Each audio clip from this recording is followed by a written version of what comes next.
Aujourd'hui, nous allons voir comment connecter un produit à l'application Nexelec. Alors on dit application, mais en fait c'est une web app, c'est-à-dire que c'est comme un site web, il n'y a pas besoin d'installation ni de mise à jour. Le site est complètement responsive, ça veut dire qu'il s'affiche aussi bien sur un ordinateur qu'un smartphone. Donc tout d'abord, il faut se rendre sur app.nexelec.io, puis se créer un compte. Pour cela, on vous demande donc un nom, un prénom, un email, un mot de passe et un numéro de téléphone.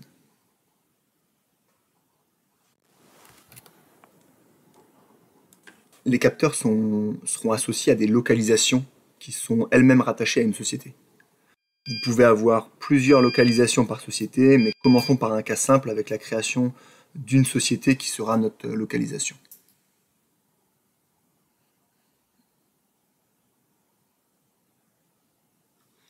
Une fois que la société, donc la première localisation a été créée, on peut rajouter notre premier produit. Donc si vous êtes sur smartphone, l'appareil photo s'ouvre et vous avez juste à scanner le QR code qui est situé à l'arrière du produit. Si vous êtes sur ordinateur, donc là vous rentrez manuellement le code DEUI qui est situé sur l'étiquette à l'arrière du produit. Donc le capteur est automatiquement reconnu et vous pouvez ensuite lui ajouter son nom. Donc c'est un nom commun qui vous permet donc de l'identifier.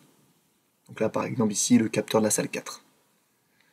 Le capteur est maintenant ajouté dans l'application et il va attendre de recevoir des données pour pouvoir les afficher. Donc pour ça il faut l'allumer soit avec l'interrupteur qui est à l'arrière du produit pour la gamme Carbone, Pilote, Origine, soit en branchant l'USB pour la gamme Atmos, Sense, Aero et PMI. Une fois que les données vont être reçues, elles vont s'afficher sur cet écran. Donc là ça ne devrait pas tarder. Donc là on les voit, donc ça c'est les données, toutes les données qui sont remontées par le produit. Il existe une vue tableau de bord qui est plus ergonomique et puis qui permet de visualiser les données d'une façon plus globale. Donc pour ça, vous allez dans Liste, puis dans Tableau de bord qualité de l'air. Vous pouvez définir cette vue comme vue par défaut en cochant la petite case sur la droite. Cette vue vous permet de visualiser l'ensemble des capteurs de votre localisation d'un seul coup d'œil. Vous pouvez avoir le niveau de qualité d'air ainsi que les mesures principales qui s'affichent et la date du dernier message envoyé par le produit en bas à droite de chaque petite tuile. Vous pouvez aussi trier vos capteurs par niveau de qualité d'air, entre bon, moyen ou attention.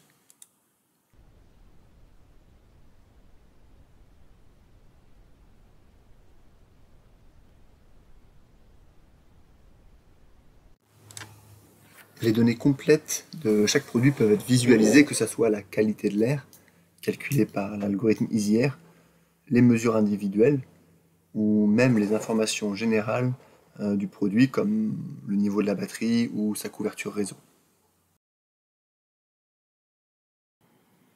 Vous pouvez accéder à l'historique des données, que ce soit au niveau du jour, de la semaine ou du mois, et avoir donc des courbes pour chacune des valeurs mesurées, que ce soit donc là la qualité de l'air par exemple, ou l'ensemble des valeurs mesurées par le produit, donc là sur un Atmo, aussi bien le CO2 que les particules fines, la température, l'humidité, etc. Et sur chacune de ces données, vous pouvez aussi les télécharger au format CSV. Donc là, il suffit de remonter et puis de cliquer sur télécharger. Vous pouvez choisir donc entre les dates que vous souhaitez télécharger.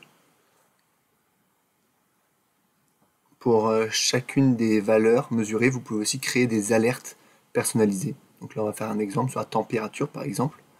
On va créer une alerte qui va vous envoyer un mail et un SMS si la température dépasse 30 degrés pendant 20 minutes. Donc il suffit de rentrer donc le seuil, dès que la température sera supérieure au seuil de 30 degrés, et d'ajouter une règle comme quoi on alerte uniquement si la condition dure 20 minutes ou plus. Vous pouvez choisir donc un ou plusieurs destinataires et si vous voulez le faire par SMS ou par email. Donc là on va garder SMS et email et puis donc ce sera le contact que l'on a créé au début. Ensuite vous cliquez sur enregistrer et vous allez donc retrouver l'ensemble de vos alertes ici, donc là on n'en a qu'une pour l'instant et vous pouvez l'activer ou la désactiver grâce au petit bouton sur la droite. Nous allons maintenant donc créer un accès pour un autre utilisateur, pour qu'il puisse donc, visualiser, voire éditer les données de notre localisation. Donc pour ça, donc, on rajoute un contact. Donc on lui donne un prénom, un nom, un mobile, un email. Et on peut choisir donc, quelles sont là ou les localisations auxquelles il va avoir accès et quels sont ses droits d'accès, en édition ou en visualisation. Donc là, on n'a qu'une seule localisation et on peut choisir, donc là par exemple, il pourra uniquement voir. Donc je ne veux pas qu'il reçoive mes alertes. Voilà. Et donc là, j'ai mon utilisateur qui a été créé et il a reçu automatiquement une demande par email pour rejoindre le site. Donc voilà, nous on a fait le tour des fonctions basiques de l'application Nexcelec. Il faut savoir qu'il y a aussi des fonctions avancées comme le transfert de données par webhook, des API pour accéder aux données. On peut gérer des réseaux privés LoRaWAN et géolocaliser ces capteurs sur une carte ou sur un plan. On arrive donc à la fin de la présentation des fonctions basiques de l'application. Pour toute question, n'hésitez pas à nous contacter.